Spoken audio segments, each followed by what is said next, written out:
ہمارے پیارے رسول صلی اللہ تعالیٰ علیہ وسلم نے بتلائی کہ جب انسان بہت زیادہ عاجزی کرتا ہے نا، بہت زیادہ عاجزی، تو پھر بھی اللہ مان جاتا ہے۔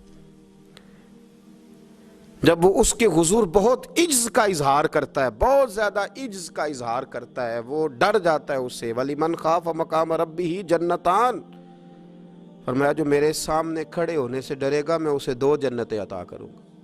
حضرت بابا فرید الدین مسعود گنج شکر بابا صاحب رحمۃ اللہ علیہ فرماتے ہیں کہ ایک نیک نوجوان تھا، دن کو روزہ رکھتا، رات کو نماز پڑھتا، پر اللہ سے ڈرتا پھر بھی بہت ہی زیادہ تھا، بڑا ہی ڈرتا تھا۔ موت کا وقت آیا تو ماں ہی تھی بس اس کی، تو ماں سے کہنے لگا اماں تو میری ماں ہے، میرے ساتھ 3 وعدے تو کر۔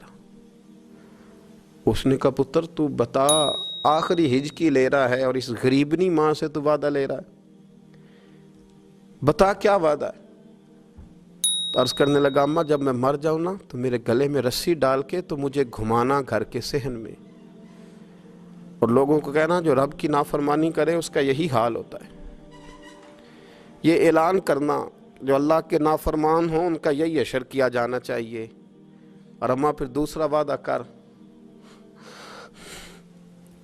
میرا رات کو جنازہ اٹھایا جائے، میں نہیں چاہتا کہ کسی کے منہ سے یہ لفظ نکل جائیں کہ وہ دیکھو اللہ کا نافرمان جا رہا ہے، رات کو میرا جنازہ اٹھانا۔ اور اماں تیسرا میرے ساتھ وعدہ کر کہ لوگ مجھے دفن کر کے آ جائیں گے تو میری قبر پہ چلی جائے گی، عمل میرے پاس کوئی نہیں، پر مجھے لگتا ہے ماں کے قدموں کی برکت سے عرش کا مالک بھی رحم فرمائے گا۔ اماں تو وعدہ کر، میرے ساتھ وعدہ کر۔ بابا صاحب رحمۃ اللہ علیہ فرمانے لگے کہ بوڑھی ماں نے وعدہ کر لیا۔ کہا بیٹے ٹھیک ہے، اگر تیری یہی ضد ہے تو میں تیار ہوں۔ پھر اس نے کلمہ شہادت پڑھا، اس نوجوان کی روح پرواز کر گئی۔ بوڑھی ماں نے رسی منگائی تو وَلِمَنْ خَافَ مَقَامَ رَبِّهِ جَنَّتَانِ، جو ڈر جائے، اس نے تو کہا تھا نا کہ رسی ڈال کے گھمانا اور کہنا یہ اللہ کا نافرمان ہے، اس کا یہی اشر ہونا چاہیے تھا۔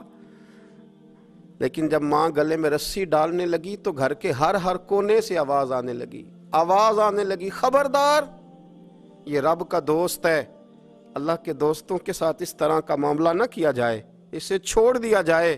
اور کہا تمہیں کچھ بھی اور کرنے کی ضرورت نہیں ہے، یہ تو رب کا دوست ہے اور رب کی بارگاہ میں حاضر ہو گیا۔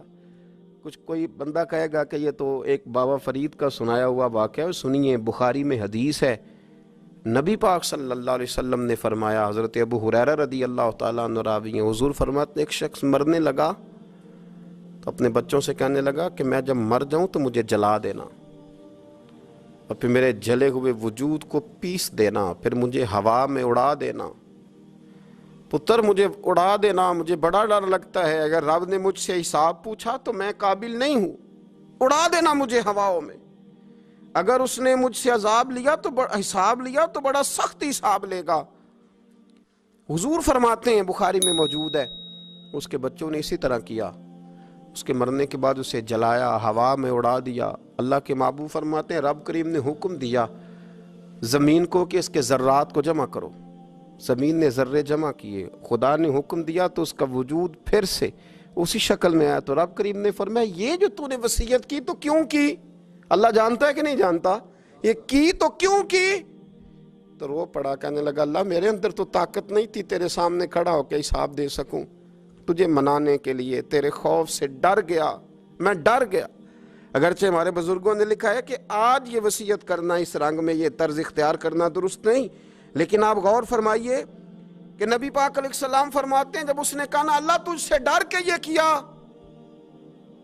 تو رب کریم نے فرمایا جا پھر میں نے تیری مغفرت کر دی، کیونکہ اللہ کو پتہ تھا یہ دل سے بات کر رہا ہے۔ ایک چوتھی بات میرے رسول پاک علیہ السلام نے فرمایا کہ جب رب نہ مانے تو پھر وہ کمزوروں کے صدقے مان جاتا ہے، پھر وہ ضعیفوں کے صدقے مان جاتا ہے۔ فرمایا اللہ تم سے بارشیں روکنا چاہتا ہے پر تمہارے ضعیفوں، کمزوروں، غریبوں کے صدقے، مجبوروں کے صدقے وہ تم پر بارشیں برساتا ہے۔ حضور فرماتے ہیں رب اشغاث اغبر لو اقسم علی اللہ لا برا، کچھ ایسے لوگ ہوتے ہیں کہ ان کے بالوں میں خاک پڑی ہوتی ہے، چہروں پہ مٹی الجھے ہوئے ہوتے ہیں، لیکن اگر وہ اللہ پہ قسم کھا لیں تو اللہ ان کی قسم بھی پوری کر دیتا ہے۔